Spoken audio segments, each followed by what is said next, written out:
Saturday morning. My rose garden. An unwanted knock at the gate.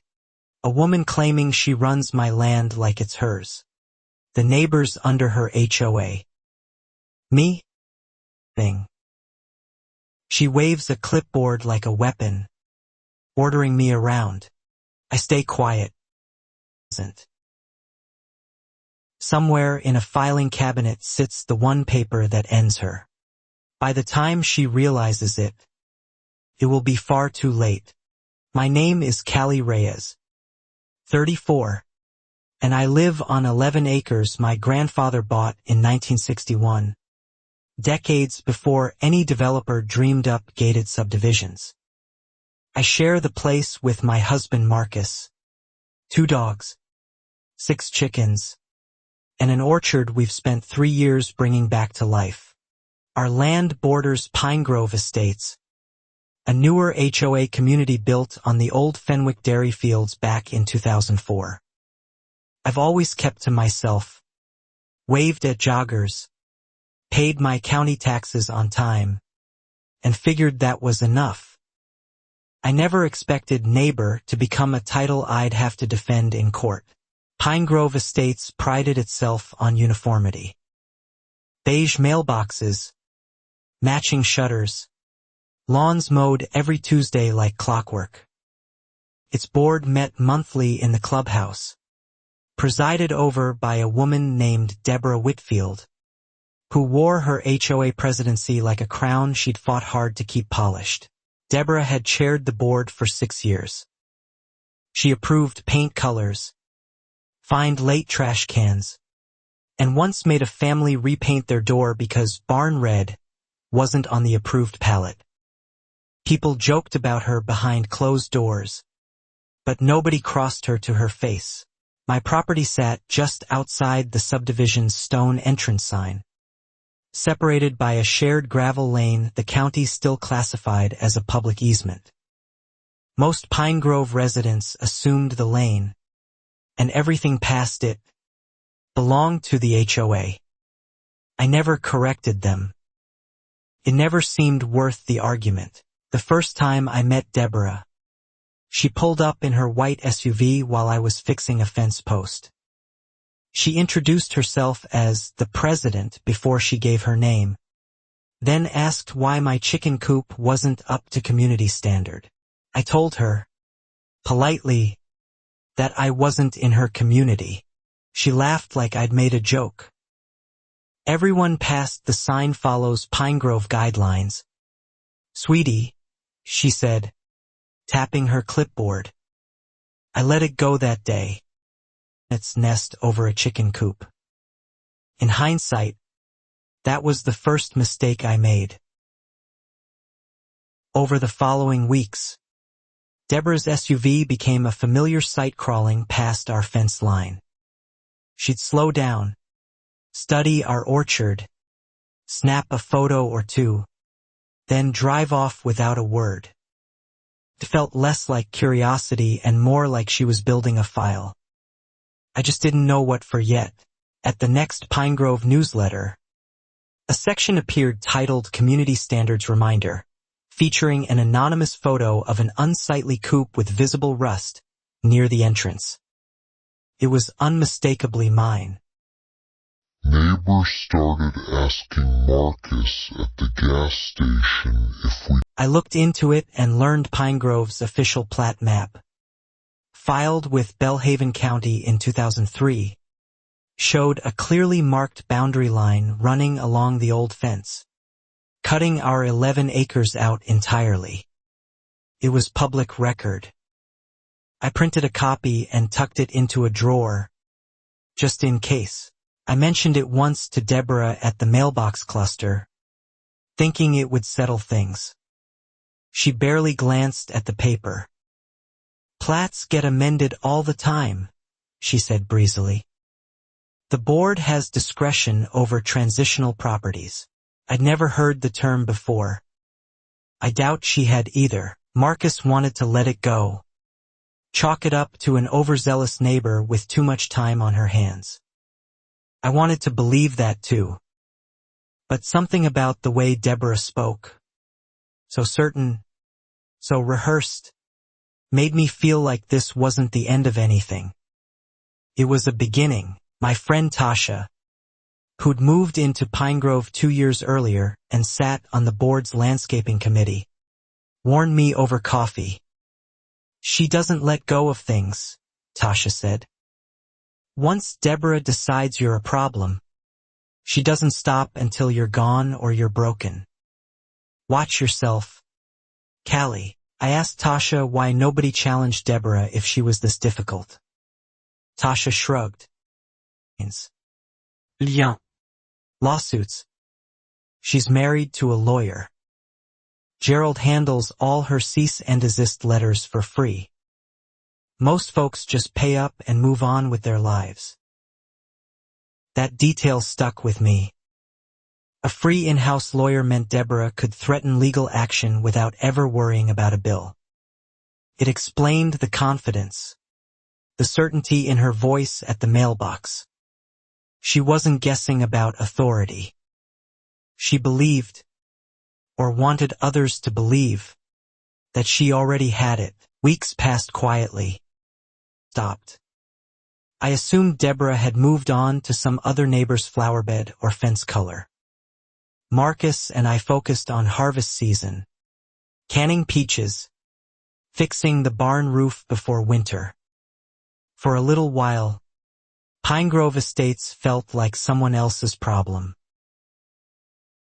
Then one afternoon, a certified letter arrived addressed to property owner, Pine Grove Estates transitional parcel. Inside was a notice of violation for unauthorized agricultural structures and a fine of $200, payable within 30 days to the Pine Grove Estates Homeowners Association. I read it twice, then laughed out loud. Marcus didn't find it funny. "This is escalating," he said, spreading the letter on our kitchen table. I agreed, but I also felt something else stirring underneath the frustration. A strange calm. If Deborah wanted to fight over paperwork, she'd picked the wrong opponent. Paperwork was exactly what protected me. I called the Belhaven County Recorder's office the next morning and requested a certified copy of my deed and the original 2003 Pine Grove plat. The clerk, a patient woman named Ruth, pulled both files while I waited on hold, humming along to elevator music, heart pounding harder than I expected. Ruth confirmed what I already suspected. My parcel, recorded under my grandfather's name back in 1961, predated the HOA's formation by over 4 decades. The 2003 plat explicitly excluded our 11 acres from the association's boundary, marked with a dashed line and the words, "Not part of Pine Grove Estates." I asked Ruth to mail me certified copies immediately. She promised they'd arrive within the week. Hanging up, I felt something shift inside me. Less anxiety, more resolve. Deborah wasn't dealing with an intimidated newcomer anymore.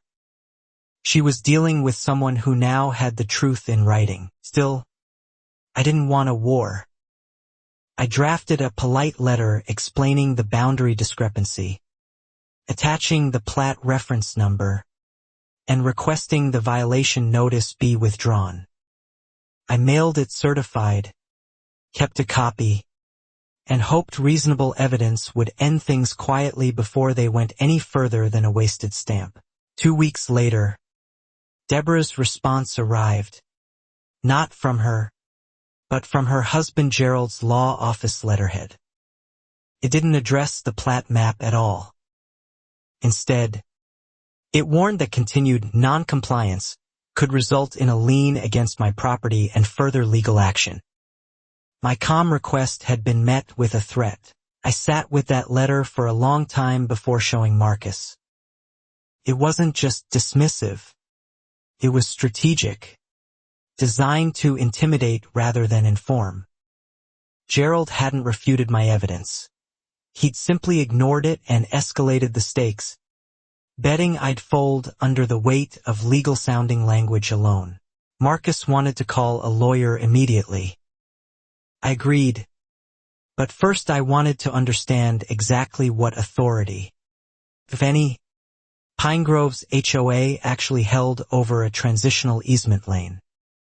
I spent an evening reading the association's recorded covenants, conditions, and restrictions, the CC and RS, cover to cover, twice.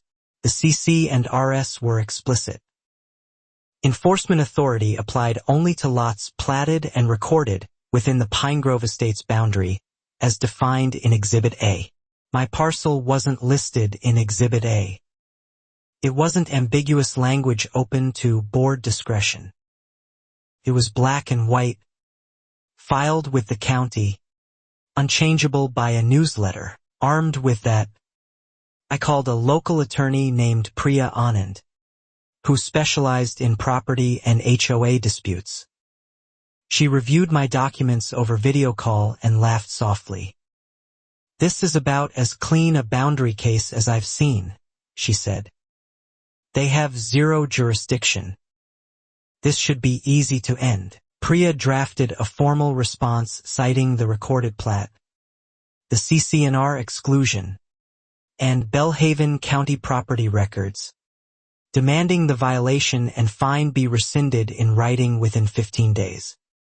She warned me, though, that HOA boards driven by ego rarely respond to logic the way reasonable people expect them to. She was right. Deborah brought the matter before the full Pine Grove board at their next meeting, framing it as a compliance crisis threatening community property values. Tasha texted me a play-by-play from inside the clubhouse, her phone hidden under the meeting agenda folder.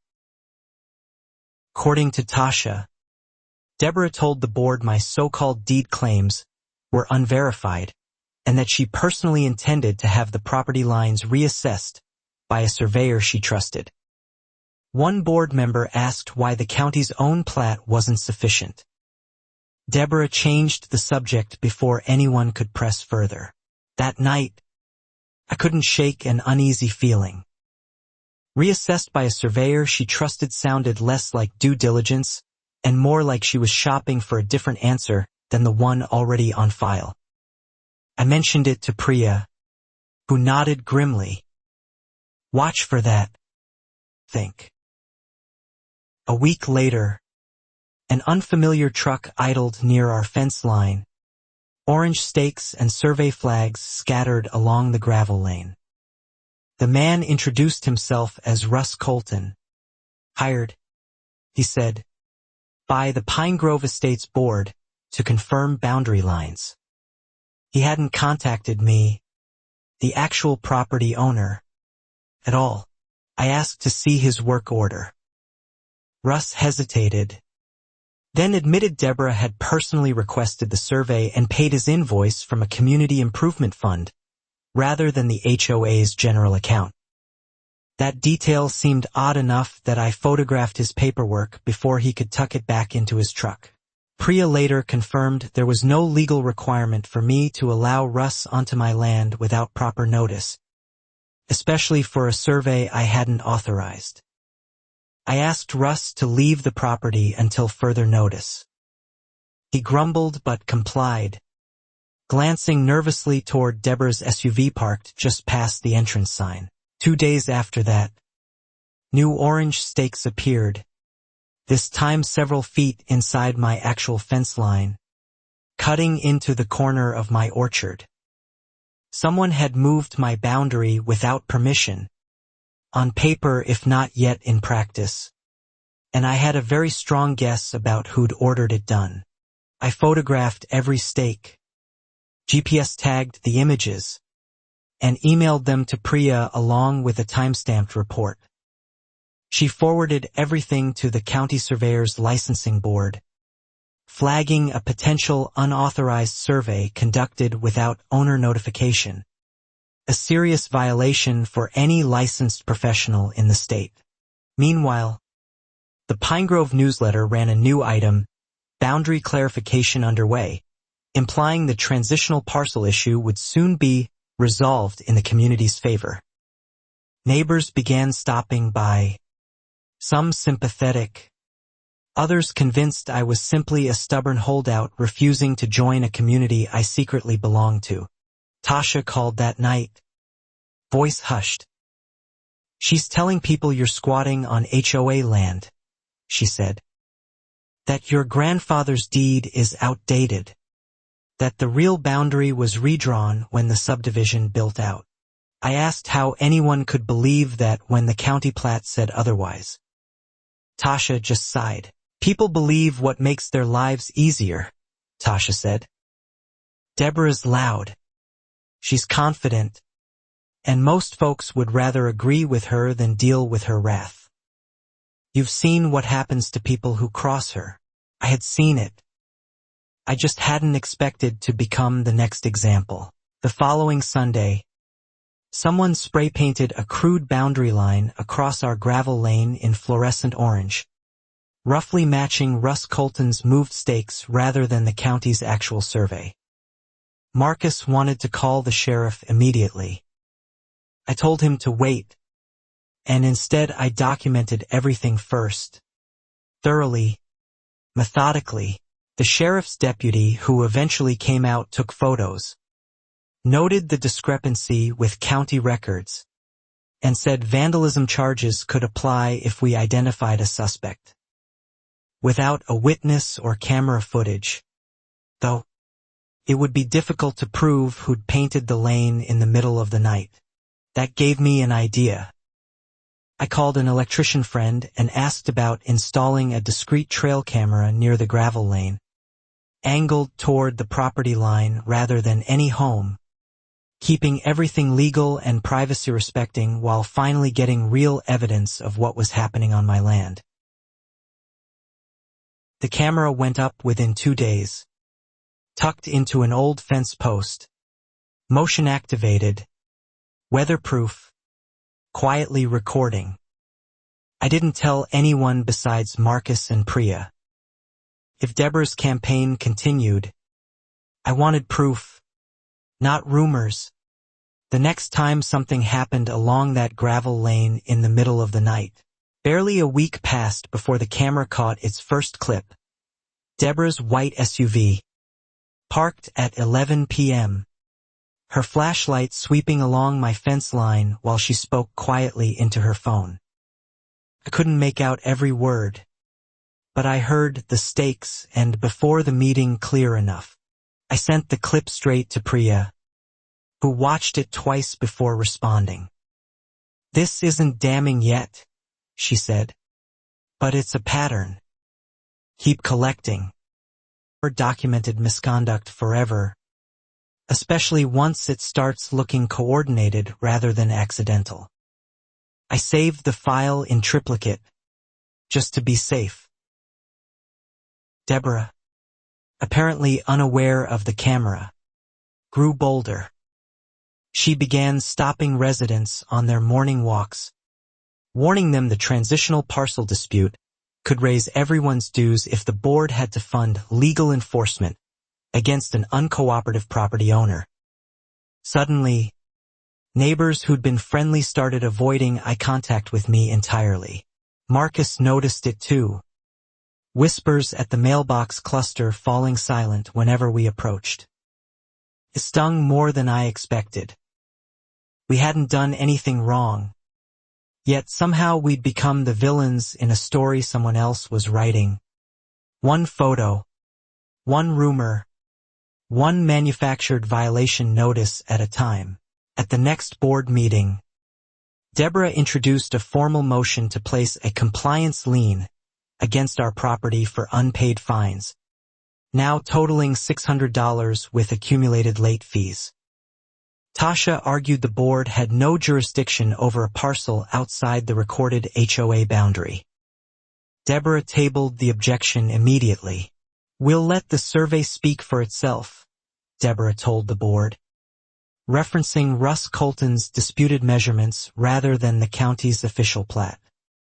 2 members abstained, visibly uncomfortable, but the motion passed 3-2. Somehow, a document with zero legal standing had just become official Pine Grove Estates business. Priya wasn't worried when I told her. A lien filed without jurisdiction is unenforceable. And frankly, it's actionable, she said. But let them file it. It'll create a paper trail proving exactly how far they overstepped. Sometimes the best evidence is the mistake your opponent insists on making publicly. Sure enough, within days, a notice of association lien appeared in the county recorder's index, filed against my parcel by Pine Grove Estates HOA. Ruth called me personally from the recorder's office, sounding almost apologetic. I flagged it for review, she said. This shouldn't have been accepted. Priya requested an expedited hearing to have the lien struck from the record, attaching the certified plat, the CC&R exclusion language, and my grandfather's original 1961 deed. She also attached Russ Colton's unauthorized survey report, framing it as evidence the association knowingly relied on inaccurate boundary data to justify the filing. While we waited for the hearing date, Deborah escalated in a different direction. Flyers appeared on Pine Grove mailboxes accusing certain outside landowners of threatening community harmony and hinting at legal costs the association might have to absorb due to one household's refusal to cooperate. She never used my name. She didn't need to. Tasha texted photos of the flyers. Disgusted. She's turning the whole community against you before the hearing even happens, she wrote. If this lien gets thrown out, she needs everyone already convinced you're the problem. Not her. It was, I realized, a strategy as much as a tantrum. I decided to respond publicly but carefully. I posted a short, factual message in the Pine Grove Community Facebook group, citing the recorded plat number and inviting anyone to verify it themselves at the county recorder's office. No accusations, no anger, just documents anyone could check within 5 minutes online. The post spread faster than I expected.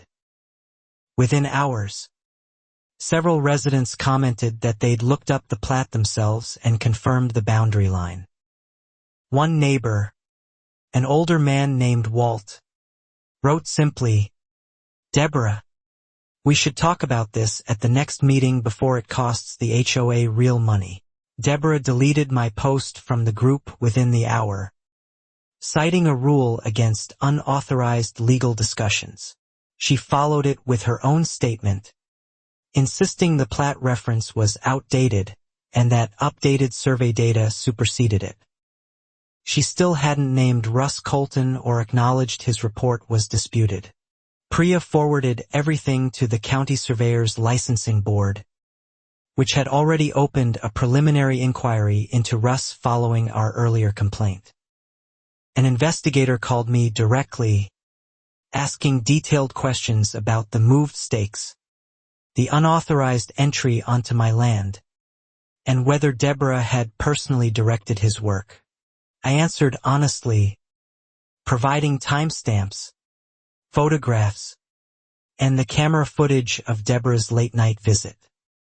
The investigator thanked me and noted, almost offhandedly, that Russ Colton had 2 prior complaints on file, both involving boundary disputes near HOA communities, both eventually dismissed for insufficient evidence.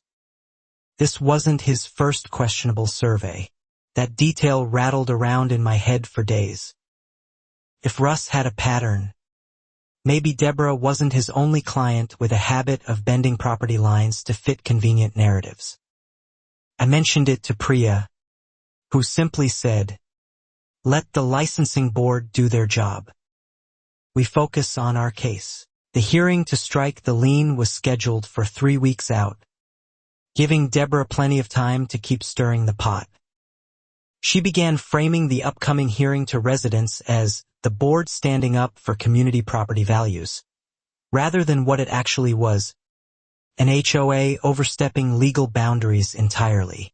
Marcus, usually the calmer of the two of us, started losing patience.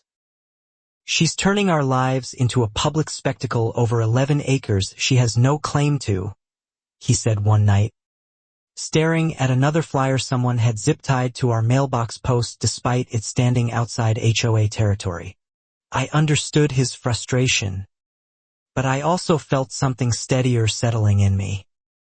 Every escalation Deborah made, every unauthorized survey, every deleted post, every late-night flashlight sweep along my fence, was becoming part of a record that would eventually speak louder than any rumor she spread at the mailbox cluster. Tasha continued feeding me updates from inside board meetings, careful never to reveal her role publicly.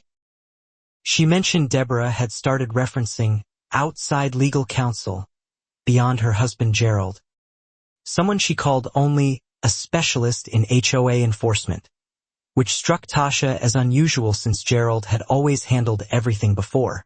I asked Priya if she recognized the term HOA enforcement specialist. She laughed dryly. "That's not really a licensed legal specialty," she said. "Sounds more like someone selling aggressive HOA boards confidence rather than actual expertise. I'd bet money it's costing them more than it's worth."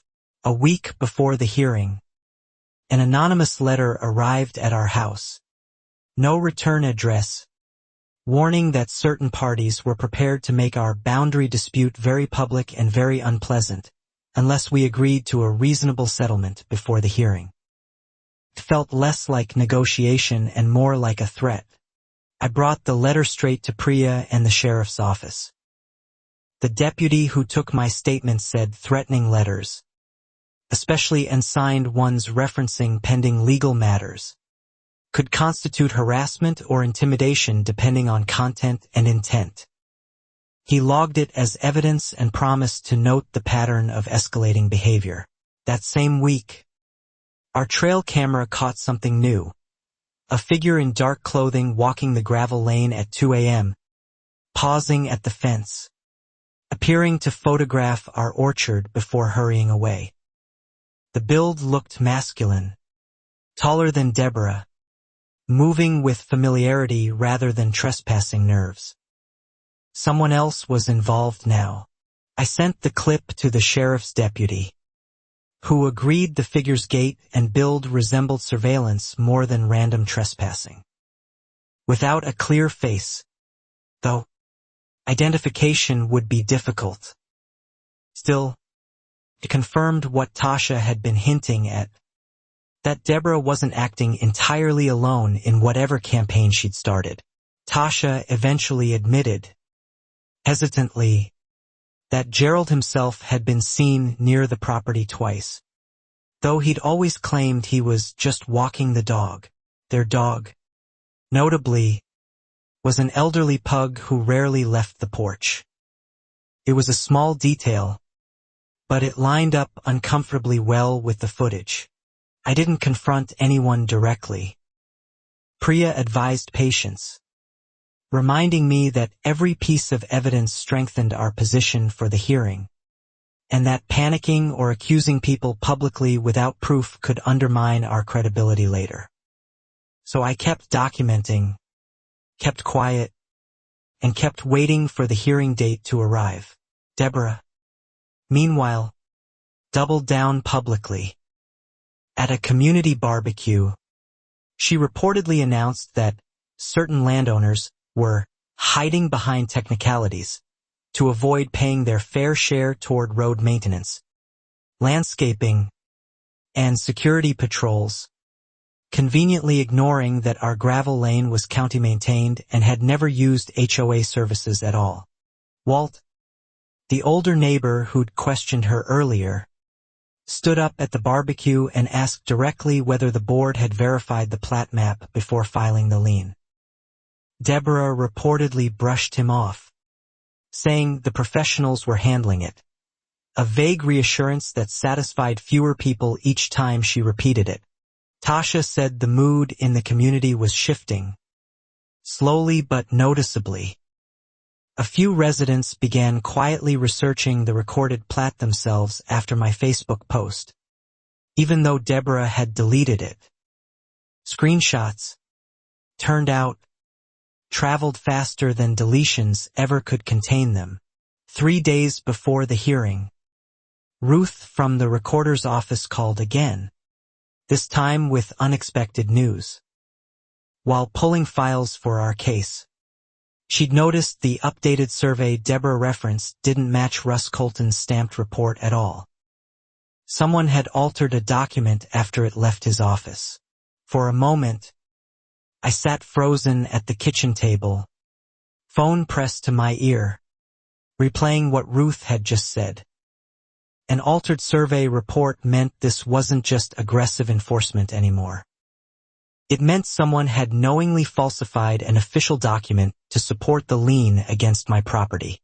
Ruth explained that the version filed with the county listed boundary coordinates roughly 8 feet different from Russ Colton's original stamp submission. Coordinates that conveniently placed part of my orchard inside Pine Grove's official boundary. She promised to preserve both versions for comparison and flagged the discrepancy to her supervisor immediately. I called Priya the moment we hung up. She went quiet for a long beat, then said, "If someone altered a licensed surveyor's stamped document after submission, that's not just an HOA dispute anymore. That's potential forgery, and it changes everything about how this hearing is going to go." Priya requested Russ Colton's original field notes and raw survey data directly from his office, bypassing whatever had been filed with the county. Within a day, his assistant, sounding nervous, sent over the unaltered files, along with a note saying Russ himself was unavailable and reviewing his own records internally. The original notes matched my deed almost perfectly, confirming the county's decades-old boundary line without ambiguity. Whoever altered the filed version had done so after Russ signed off, meaning either Russ lied about his own work or someone else had tampered with the document before it reached the recorder's office. Priya believed the second scenario was more likely, especially once she compared the altered document's formatting. The forged version used a slightly different font for the coordinate table, subtle enough to miss at a glance, but obvious once placed side by side with Russ's other verified filings from the same year. We brought everything to the sheriff's office again, this time with a much stronger case. The deputy who'd been handling our reports escalated it internally, noting that document forgery tied to a property dispute warranted involvement from the county's civil investigations unit rather than routine patrol officers alone. Tasha, when I updated her, went quiet for a long moment before saying, "I need to tell you something." She admitted she'd seen Gerald in the Pine Grove clubhouse office late one evening, alone with the shared printer, weeks before the lien was filed. She hadn't thought much of it then. "He does the board's paperwork sometimes," Tasha said. Nobody questioned it. "He's a lawyer. He's Deborah's husband." It seemed normal. Except now, with a forged document surfacing between Russ Colton's office and the county recorder, normal suddenly looked a lot more like opportunity, and opportunity looked a lot like motive.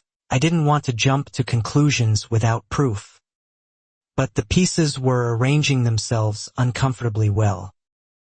Gerald had access to the clubhouse printer, a legal background that would make forging convincing paperwork straightforward, and a personal stake in ensuring his wife's crusade against me ended in her favor. Priya cautioned patience again, reminding me the investigation, not our own theories, needed to establish who actually altered the document. Still, She filed an amended motion ahead of the hearing, formally alleging the lien relied on a fraudulently modified survey, and requesting the court preserve all related digital and physical records.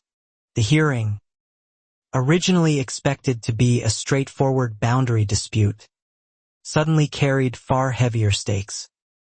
What began as an overzealous HOA president fining me for a chicken coop had evolved into a documented pattern of trespassing, unauthorized surveillance, an unauthorized survey, and now, possibly, outright document forgery.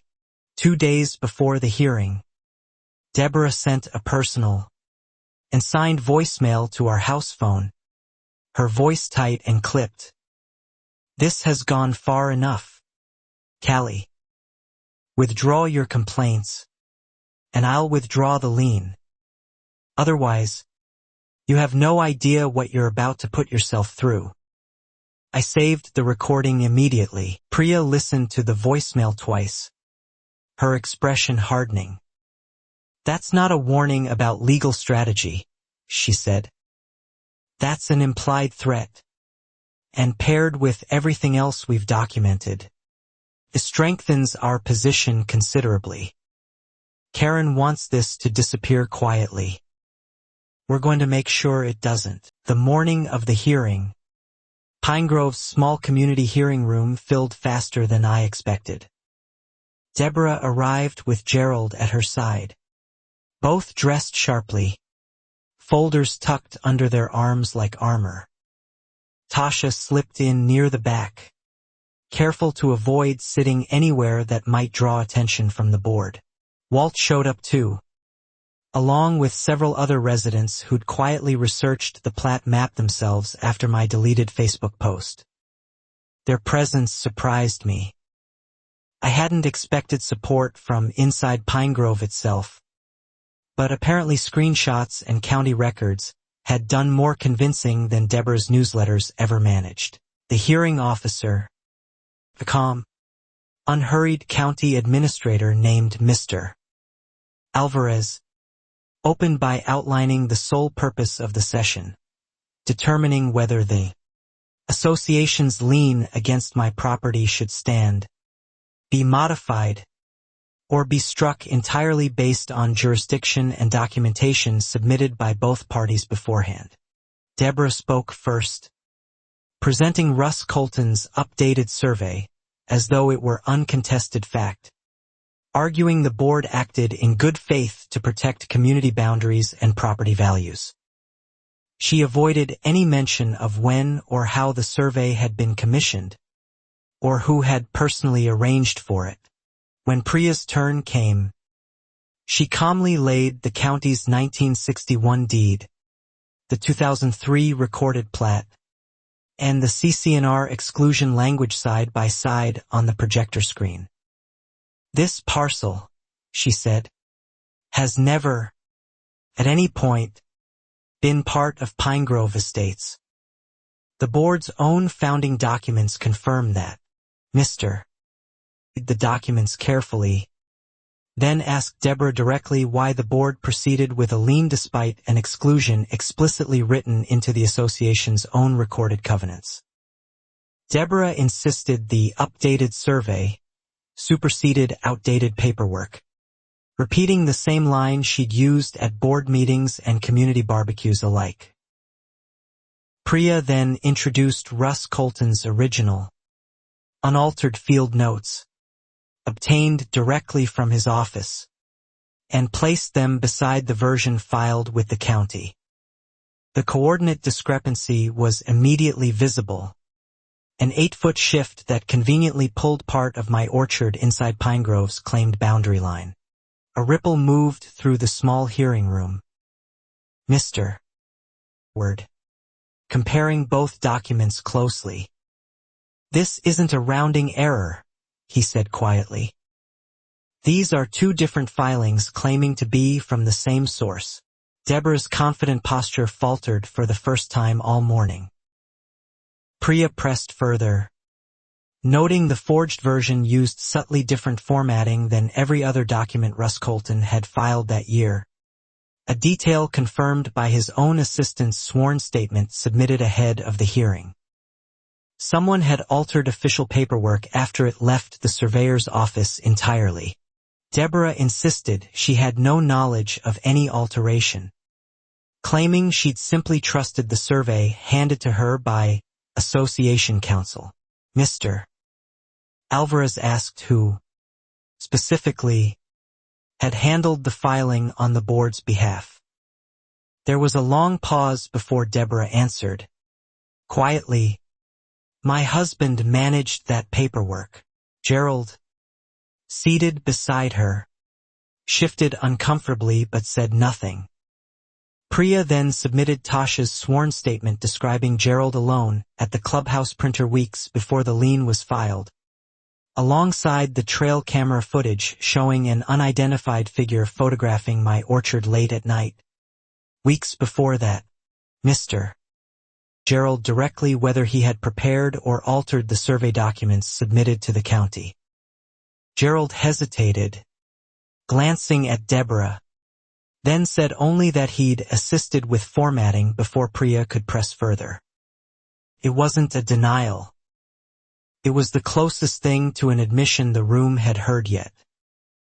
The hearing officer called a brief recess, stating he needed time to review the newly submitted evidence before issuing any ruling. Deborah and Gerald stepped outside, whispering furiously near the parking lot.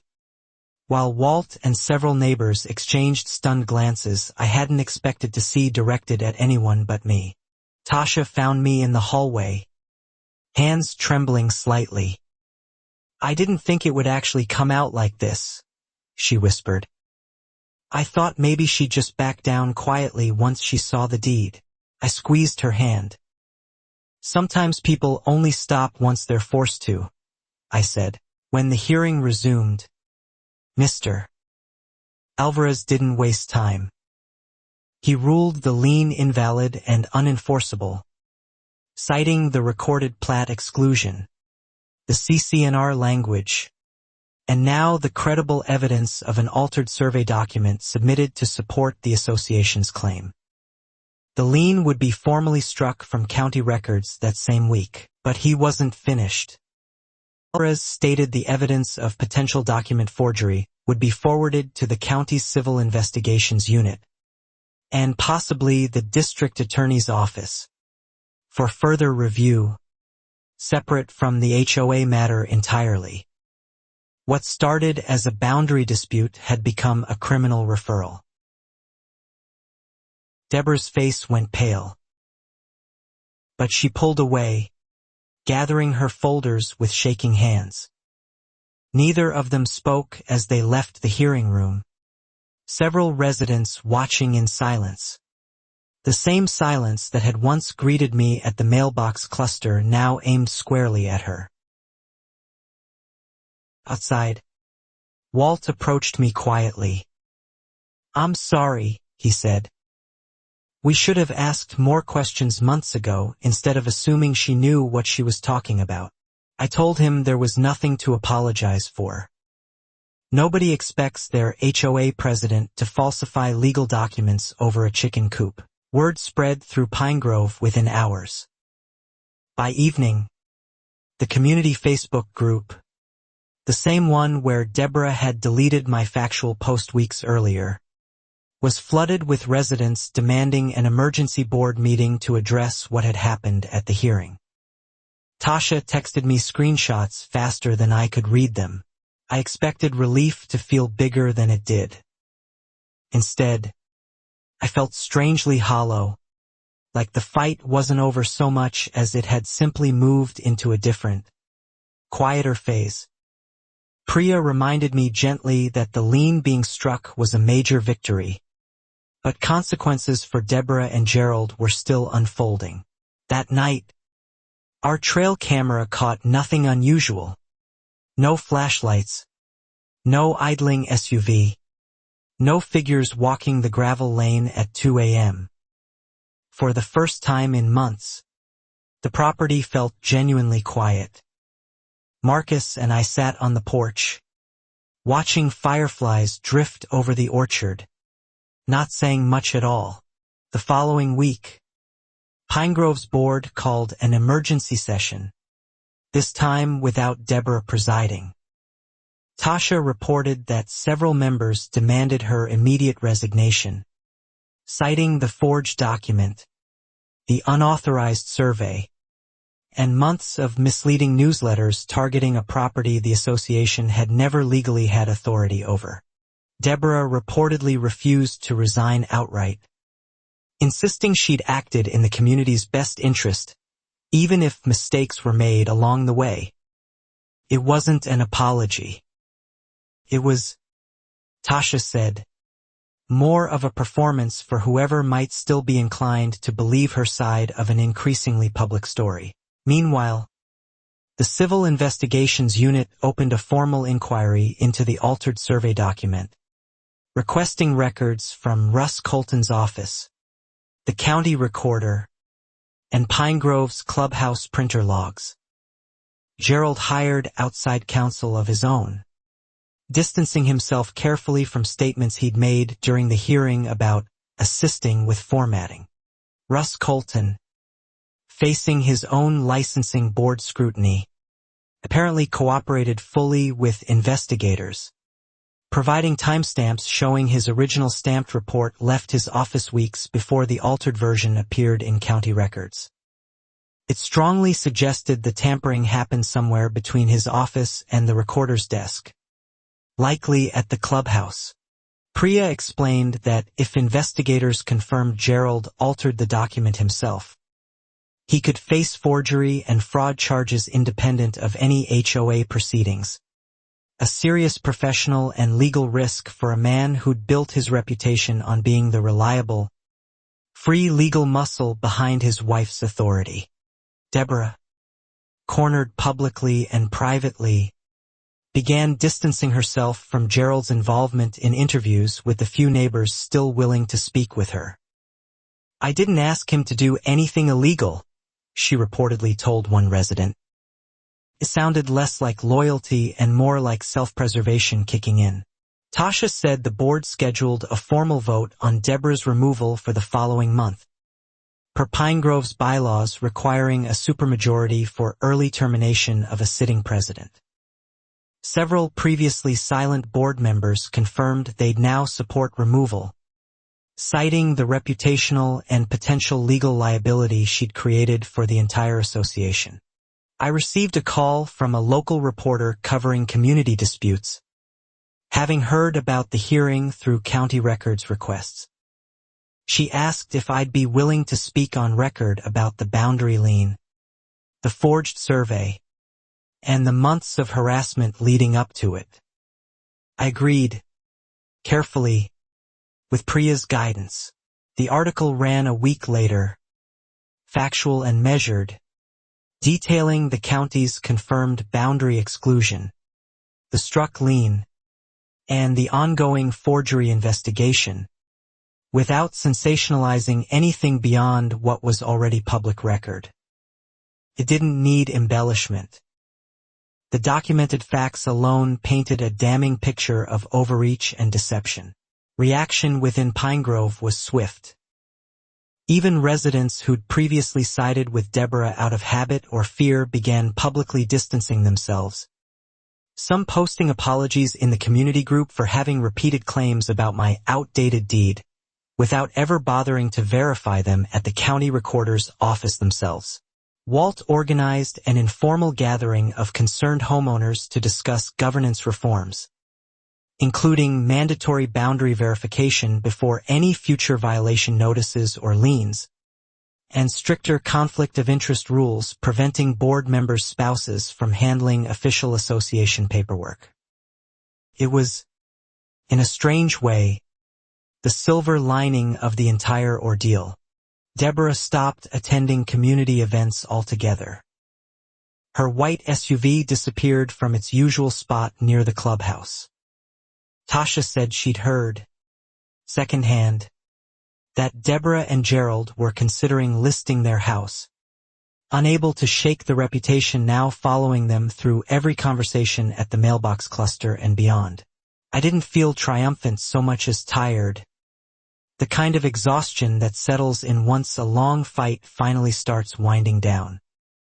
Marcus and I focused on the orchard again, harvesting late apples, repairing the fence Russ Colton's stakes had once disrupted, trying to reclaim some sense of ordinary life. Priya warned me the forgery investigation could take months to conclude, and that Deborah's removal vote, while likely to succeed, wasn't guaranteed until it actually happened. People like her sometimes find ways to twist even a losing situation, she said. Stay documented, stay patient, and let the process finish properly. Sure enough, Deborah didn't go quietly. She began quietly lobbying individual board members before the removal vote, reportedly promising favors, threatening to expose unrelated minor violations against anyone who supported ousting her. The same playbook she'd used against me, now turned inward against her own former allies. Tasha told me one board member, a soft-spoken retiree named Phyllis, had received a call from Deborah reminding her that her son's basketball hoop technically violated setback regulations, an unmistakable threat disguised as friendly concern.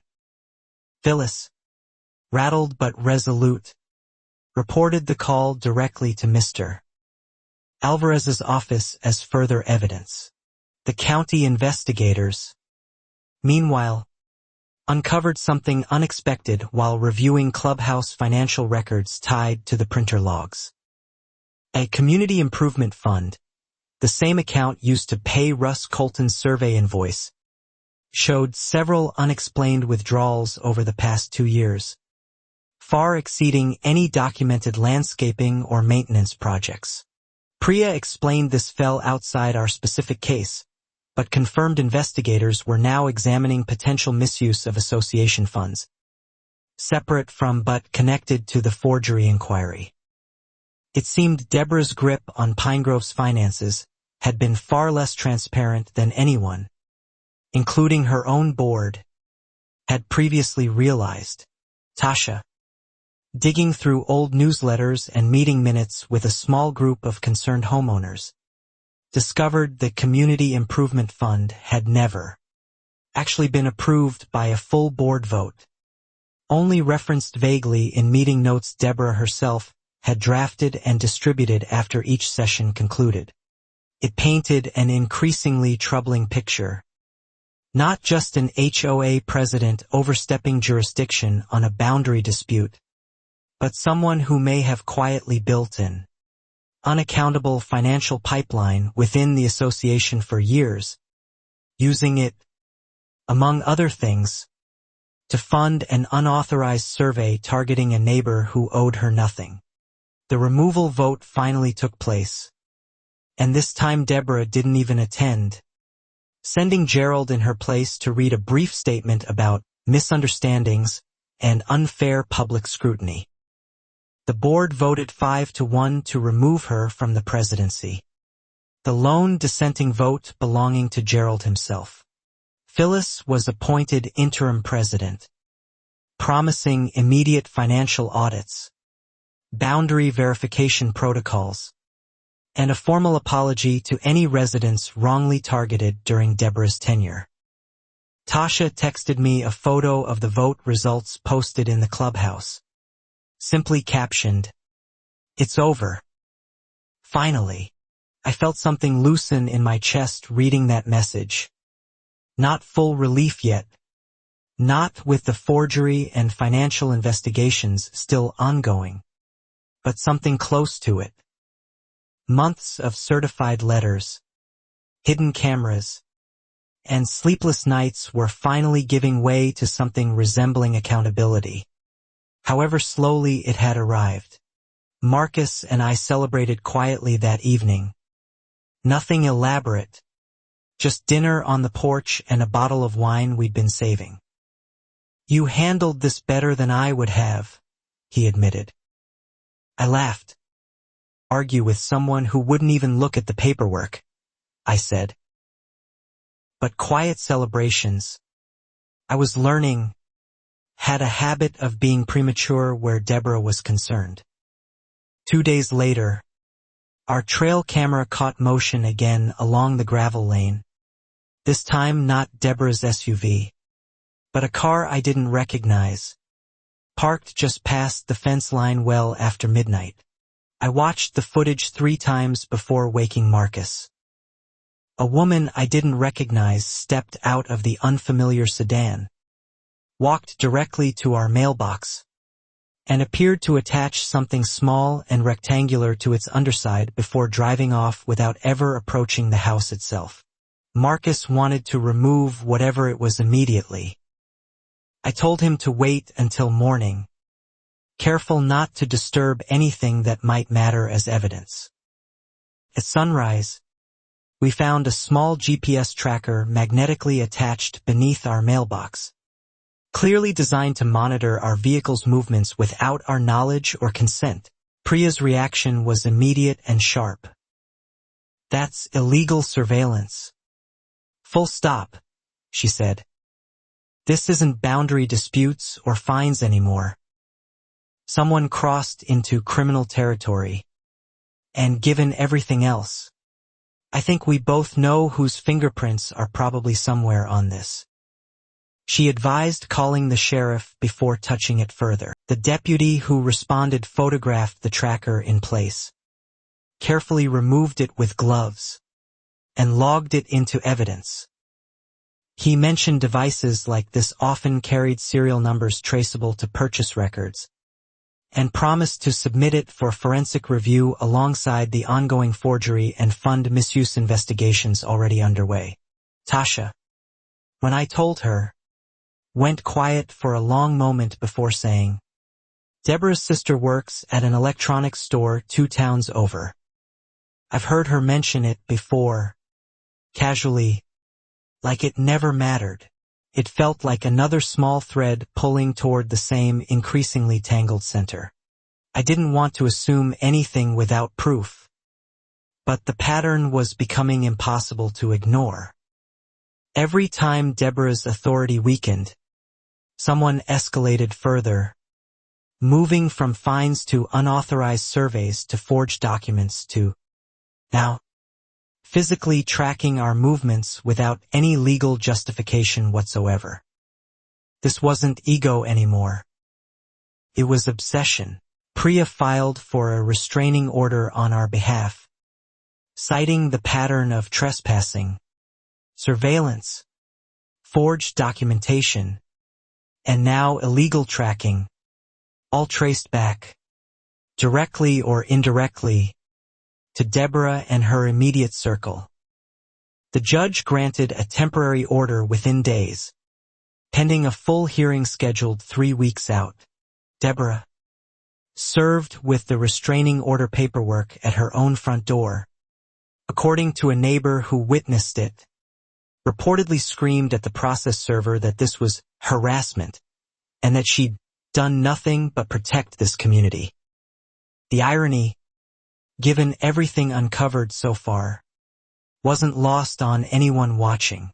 Gerald, meanwhile, retained separate criminal defense counsel as the forgery investigation intensified, distancing himself further from his wife's public statements.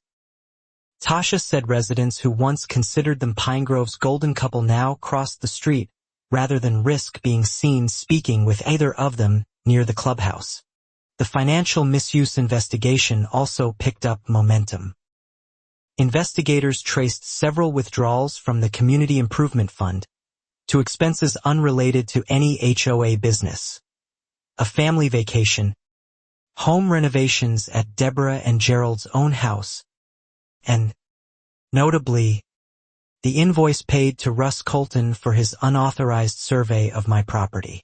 Priya explained this created a striking, almost circular problem for Deborah's defense.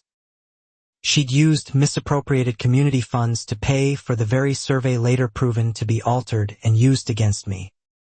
Every attempt to justify one piece of misconduct seemed to expose another, tangled deeper into the same web. Phyllis, as interim president, authorized a full independent financial audit of Pinegrove's accounts going back 5 years, promising complete transparency to residents regardless of what it revealed. Several homeowners, myself included, were asked to provide relevant documentation for anything connecting the fund to actions taken against our properties. I provided everything: the violation notice, the lien filing, Russ Colton's altered survey, and receipts confirming the fund had paid for it. Priya noted that this cooperation strengthened both the criminal investigation and my own eventual civil case for damages related to months of harassment, surveillance, and reputational harm. Marcus, reviewing everything laid out across our kitchen table one evening, shook his head slowly. "It started with a chicken coop," he said. "A chicken coop turned into forgery, embezzlement, and illegal tracking. How does someone lose that much perspective over 11 acres she never had any claim to?" I didn't have a good answer. Gently, that people like Deborah often measured their worth through control, and once that control started slipping, even slightly, they escalated rather than reassessed, doubling down instead of stepping back, mistaking stubbornness for strength until it finally, inevitably, collapsed under its own weight. Word of the restraining order and financial audit spread quickly through Pinegrove, this time carried less by rumor and more by residents directly reviewing meeting minutes and financial statements Phyllis had made publicly available. The community that once whispered about my outdated deed now whispered about something else entirely. Deborah, cornered on nearly every front, made one final attempt at controlling the narrative. She scheduled an unauthorized town hall at the clubhouse without board approval, inviting residents to hear her side of the story before, as she put it, outsiders and troublemakers finished twisting the truth against her. Only a handful of people showed up, mostly out of curiosity rather than support. Tasha attended quietly, recording audio with her phone in her pocket, careful to stay within legal limits for a one-party consent state, just in case Deborah said anything relevant to the ongoing investigations. According to Tasha's recording, Deborah spent nearly 20 minutes insisting the entire situation was a coordinated attack against her leadership, orchestrated by jealous neighbors and an outsider who never belonged here in the first place. She never once addressed the forged survey or the misused community funds directly. Walt, present at the meeting, finally stood and asked the question everyone had been avoiding. "Deborah, did you or Gerald alter that survey document?" The room went silent. Deborah stared at him for a long moment before saying only, "I trusted the people around me." That's not a crime. It wasn't an answer, and everyone in the room seemed to understand that. Tasha said people began quietly filing out before Deborah even finished speaking, leaving her standing alone near the podium with Gerald. The same clubhouse where she'd once ruled uncontested now feeling distinctly, permanently hollow around her. 2 weeks later, the Criminal Investigations Unit formally charged Gerald with forgery and fraud related to the altered survey document, based on printer metadata, formatting analysis, and Russ Colton's cooperative testimony confirming his original stamped report never matched what was ultimately filed with the county recorder's office. Deborah herself faced separate charges tied to misuse of association funds, following the independent audit confirming thousands of dollars redirected toward personal expenses, including the invoice that funded the very survey her husband was accused of altering. The two cases, prosecutors noted, were deeply, almost inseparably intertwined. Priya said the criminal charges significantly strengthened our pending restraining order hearing and any future civil claims for damages. This isn't just an HOA dispute anymore, she reminded me. It's a documented criminal pattern, months of it, and the court will treat it accordingly when the time comes. Marcus and I sat down with Priya to formally file a civil suit against Deborah and the Pine Grove Estates Homeowners Association, seeking damages for the invalid lien, unauthorized surveillance, illegal tracking device, trespassing, and the significant emotional and financial toll of defending our property against baseless claims for months. The lawsuit named Deborah personally, alongside the association itself, citing her direct involvement in every escalating action, from the initial unauthorized survey request to the late-night tracking device attached beneath our mailbox. Priya believed personal liability was appropriate given how clearly her actions exceeded any board authority. Pine Grove's new interim board, under Phyllis's leadership, chose not to fight the association's portion of the lawsuit, instead offering a settlement covering legal fees and a formal written apology, distancing the community itself from Deborah's individual conduct while acknowledging its own oversight failures in allowing things to escalate unchecked. Deborah, facing mounting criminal charges, a pending civil suit, and a community that had thoroughly turned against her, reportedly grew increasingly isolated. Tasha said even longtime friends within Pine Grove stopped returning her calls, unwilling to be associated with someone now facing forgery, fraud, and embezzlement allegations simultaneously. Gerald's law license faced review by the State Bar Association following his forgery charges, threatening the very career that had once given Deborah the confidence to threaten neighbors with free, seemingly limitless legal muscle. Priya noted the irony wasn't lost on anyone following the case closely. I found myself, strangely, not gloating but simply relieved. The kind of relief that comes after holding your breath for months without realizing it. The camera on our fence post, once a quiet act of self-protection, had become the backbone of an entire legal reckoning neither of us had anticipated. Marcus asked if I regretted ever installing it, given how far things had spiraled.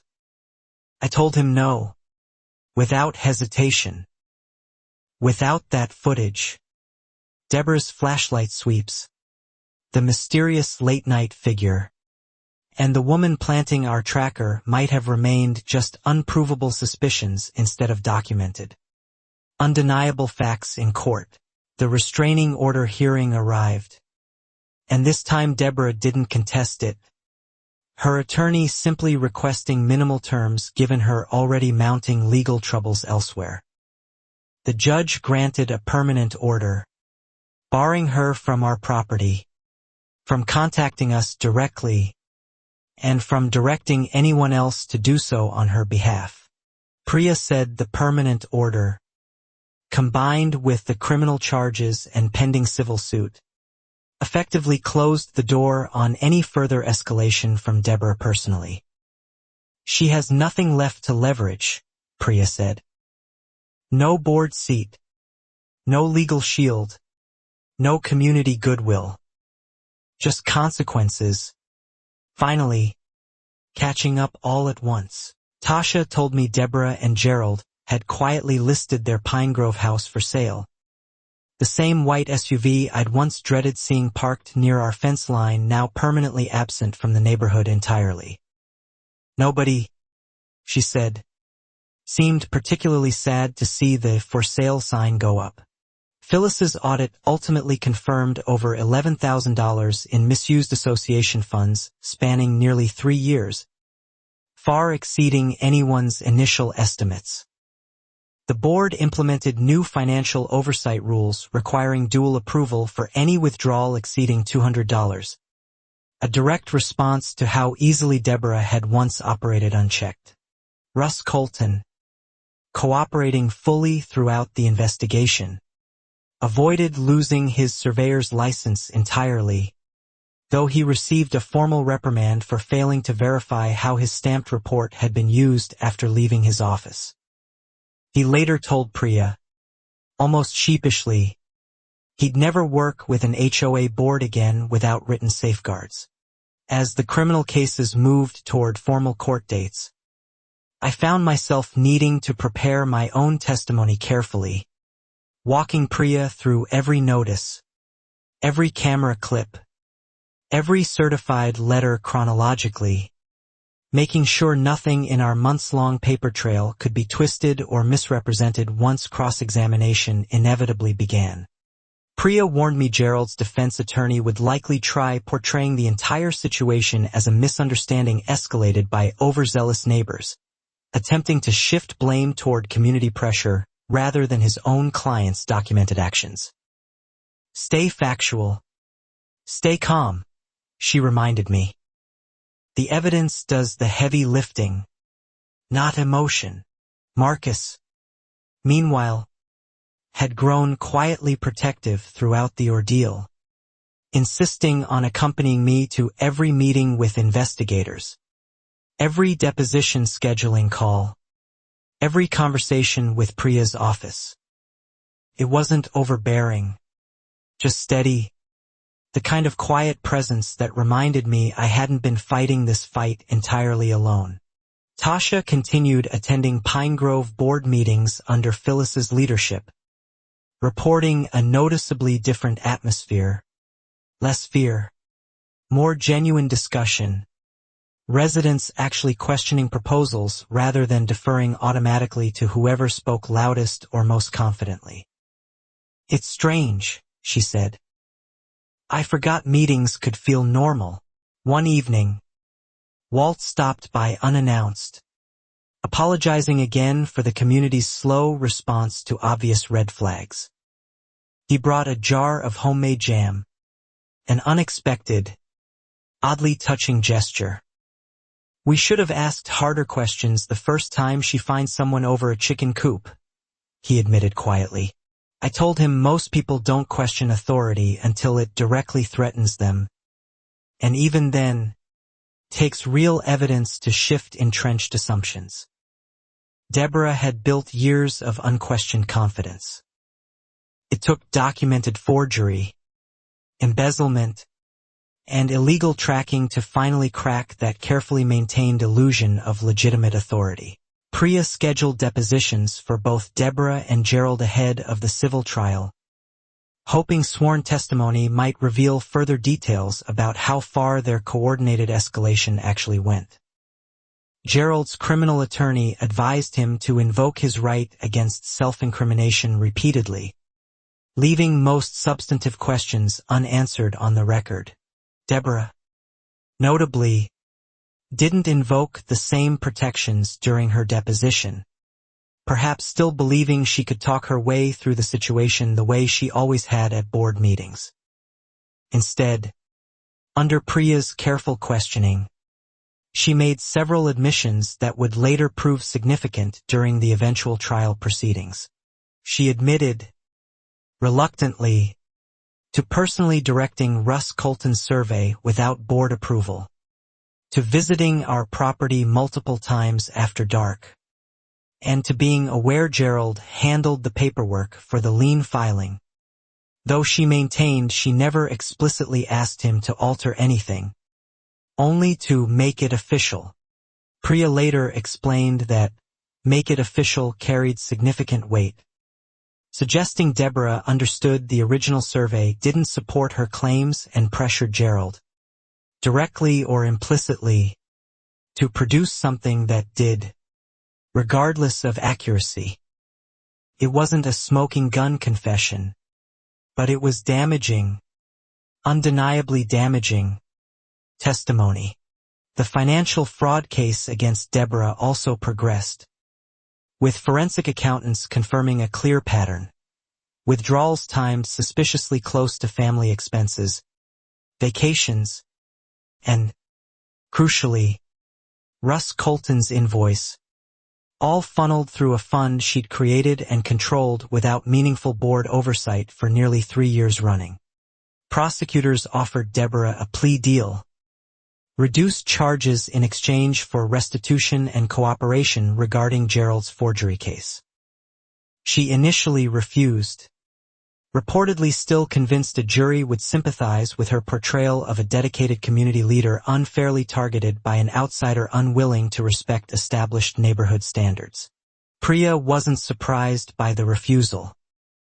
People who've spent years being unquestioned rarely accept accountability easily, she said. She'll likely go to trial believing she can charm a jury the way she charmed a board for 6 years. It rarely works that way once real evidence enters a courtroom. Meanwhile, our civil suit moved toward mediation, with Pine Groves Association formally settling, covering legal fees and issuing a public written apology acknowledging the board's failure to verify jurisdiction before pursuing enforcement against our property. Phyllis personally delivered a handwritten note alongside the formal settlement documents, which touched me more than expected. Deborah's portion of the civil suit remained unresolved, contingent partly on the outcome of her separate criminal proceedings. Priya explained that a criminal conviction, should one occur, would significantly strengthen our civil claims regarding damages, making settlement far more likely once Deborah's legal position weakened further under mounting evidence. Tasha mentioned that several other Pine Grove residents, emboldened by everything uncovered, began quietly reviewing their own past violation notices from Deborah's tenure, wondering how many similar fines or restrictions had been enforced without proper authority or accurate boundary verification over the years she'd controlled the board.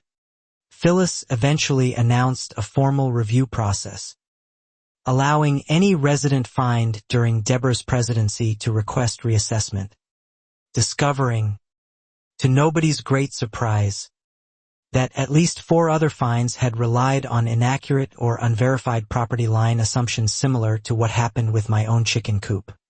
It was strangely validating, learning I hadn't been the only target, just perhaps the one who happened to have a grandfather's deed old enough and clear enough to expose the entire pattern once someone finally pulled the paperwork instead of simply paying the fine to make the problem disappear quietly.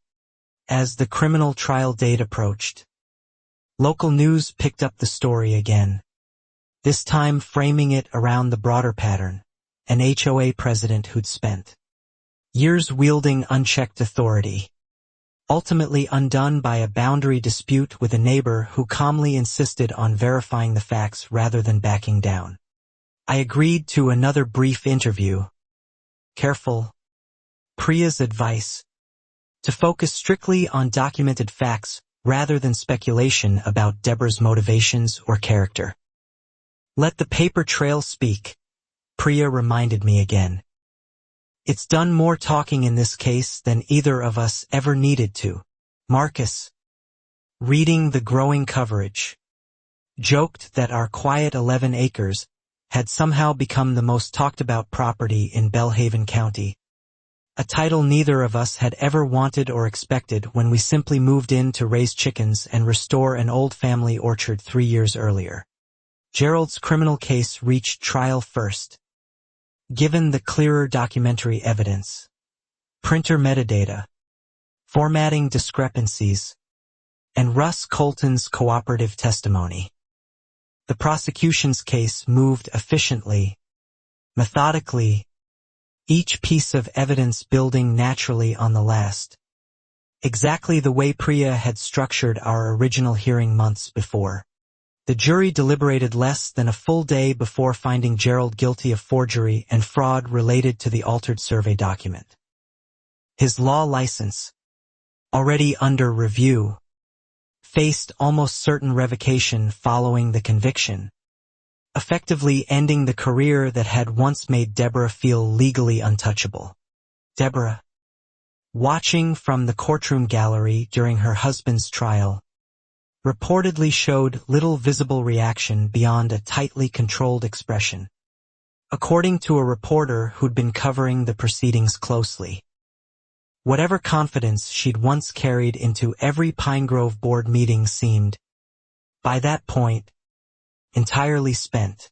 With Gerald's conviction secured, prosecutors returned to Deborah with a revised offer, still hoping to avoid a lengthy, costly trial given the strength of the financial audit evidence already compiled against her. This time, facing her husband's outcome directly, she began seriously considering accepting responsibility rather than fighting further.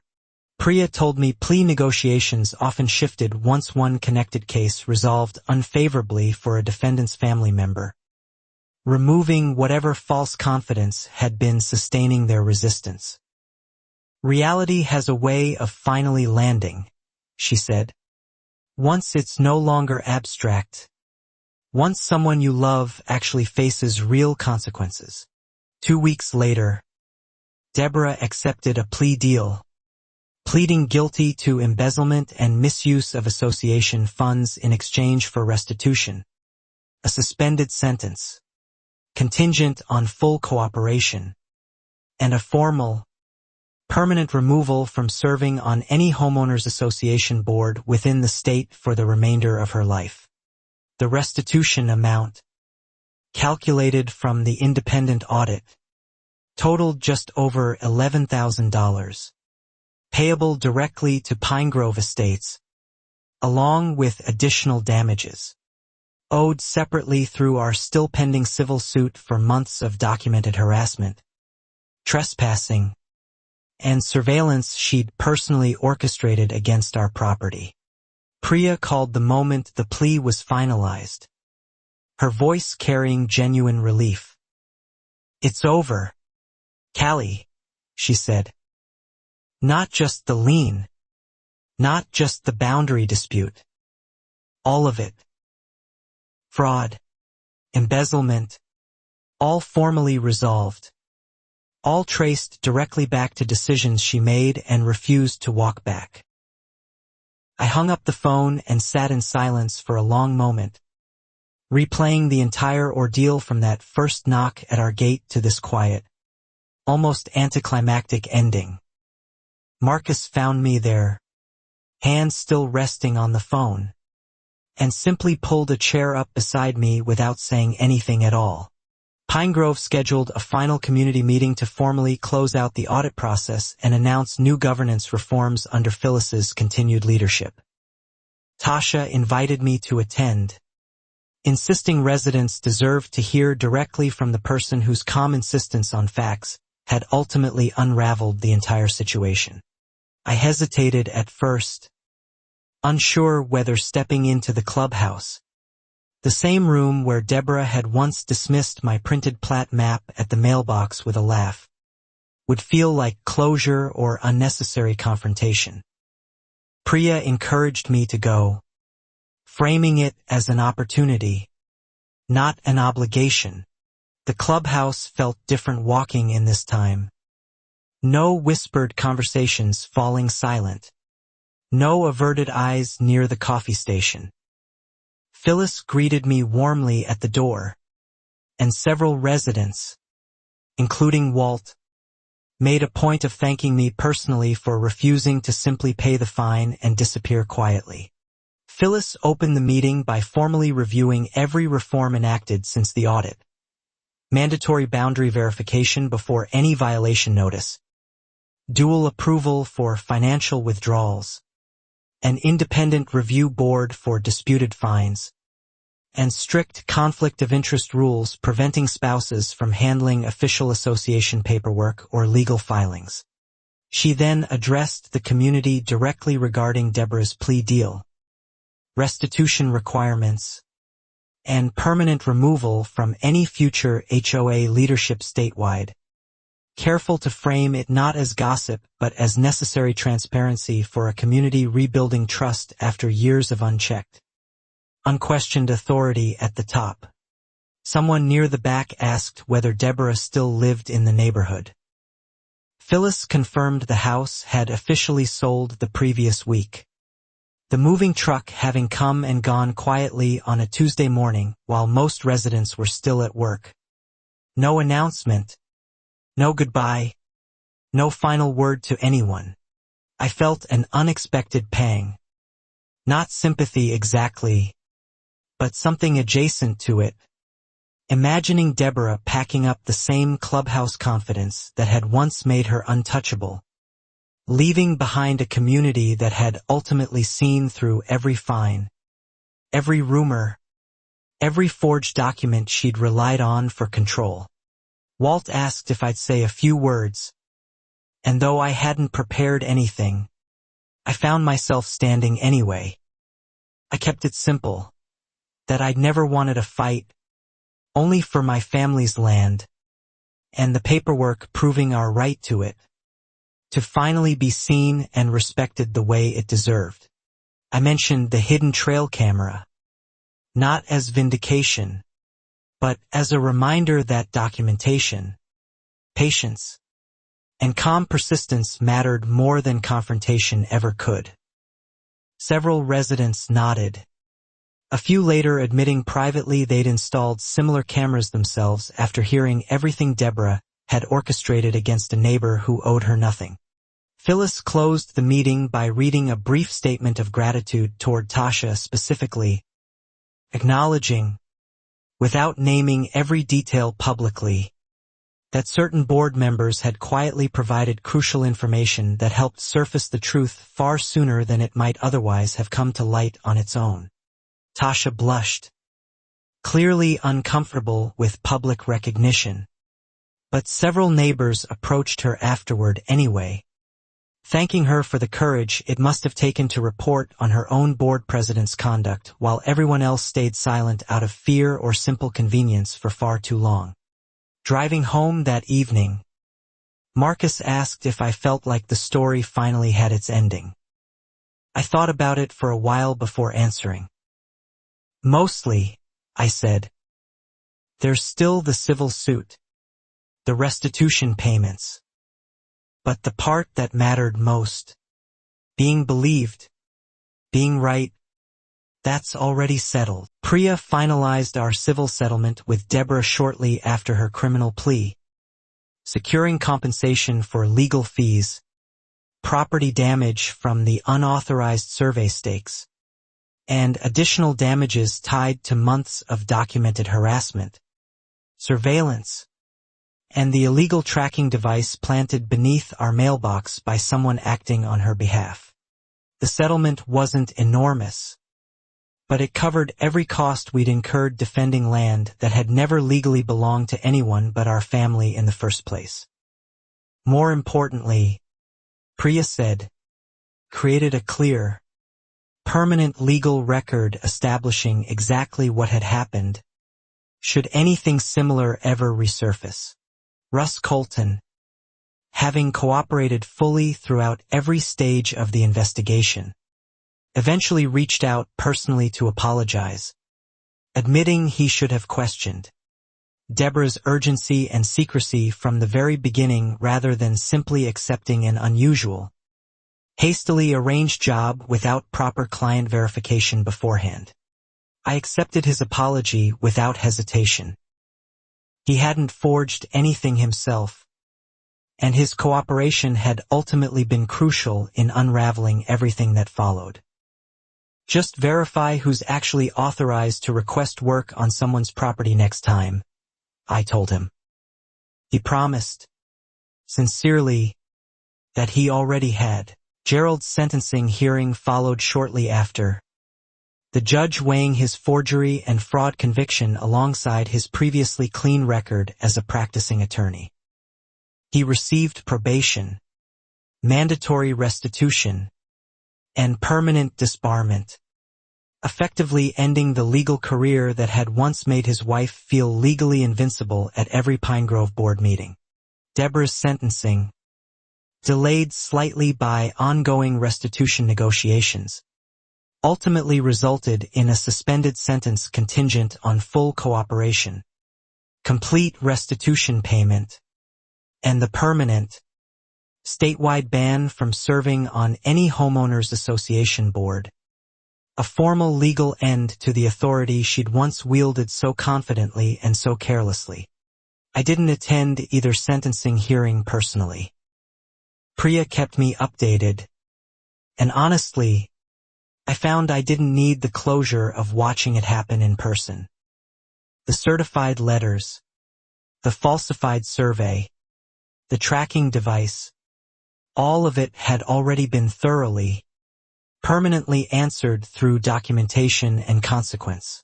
Marcus asked, months later, whether I ever regretted how far things had escalated before finally resolving. I told him no.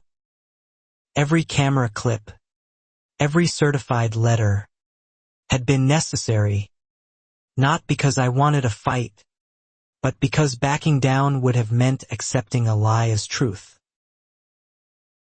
Tasha remained on Pinegrove's board under Phyllis's leadership, helping implement the new transparency reforms permanently. She told me the community felt genuinely different now. Meetings running efficiently, decisions questioned openly, no single voice allowed to dominate without accountability the way Deborah's once had for far too long. Walt started a small tradition, inviting me to the annual Pinegrove Fall Barbecue each year, not as an HOA member, simply as a neighbor who'd become, unexpectedly, part of the community's story. I always brought a jar of orchard preserves, a small, quiet nod to everything that had happened. Our orchard, meanwhile, thrived. The stakes Russ Colton had once planted inside our fence line were long gone. The ground healed over, trees heavier with fruit each season than the year before. Marcus joked that the apples tasted sweeter now, though I suspected that had more to do with relief than actual flavor. I still keep the certified copies of my grandfather's 1961 deed and the 2003 plat map in a fireproof box, not out of lingering anxiety, but simple habit. Some lessons, once learned as thoroughly as ours had been, deserve permanent, careful safekeeping regardless of how settled things eventually became. Priya and I still speak occasionally, mostly professional check-ins now rather than urgent case updates. She once told me our case became something of a reference point for her firm, a reminder that documentation, patience, and calm persistence often outlasted intimidation, however confidently or aggressively that intimidation was initially delivered. Deborah's restitution payments arrived slowly, monthly installments processed through the court. Quiet, unglamorous consequence utterly unlike the loud confidence she'd once carried into every fine, every newsletter, every accusation aimed at a neighbor who'd simply asked to be left alone on land that had always belonged to her family. I never spoke to Deborah again after that final voicemail threat. Months earlier, there was nothing left to say that hadn't already been said through certified letters, courtroom testimony, and a paper trail that spoke, ultimately, far louder and far more convincingly than either of us ever could have alone. Marcus and I eventually installed a small, tasteful sign near our gravel lane entrance, simply reading private property, not part of any HOA, partly practical, partly a quiet, permanent reminder of everything we'd weathered simply defending 11 acres that had never needed defending in the first place. Tasha laughed the first time she saw it, calling it the most polite mic drop she'd ever witnessed. I told her that was exactly the point. No anger, no gloating, just a calm, permanent statement of fact.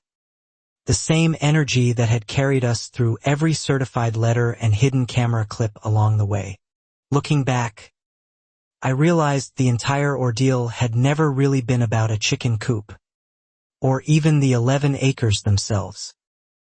It had been about whether confidence alone could override documented truth, and whether persistence, patience, and paperwork could ultimately outlast someone determined to bend reality to fit their own authority. A year later, Phyllis invited me to speak briefly at Pine Grove's annual meeting, this time as a guest discussing property rights and boundary verification for any homeowners uncertain about HOA jurisdiction over their own land.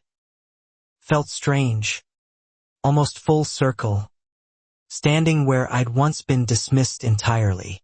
I kept my remarks simple and practical. Always request certified plat maps and deeds directly from the county recorder. Never rely solely on an HOA's own claims about jurisdiction, and document everything, every visit, every notice, every conversation, no matter how minor it might initially seem at the time.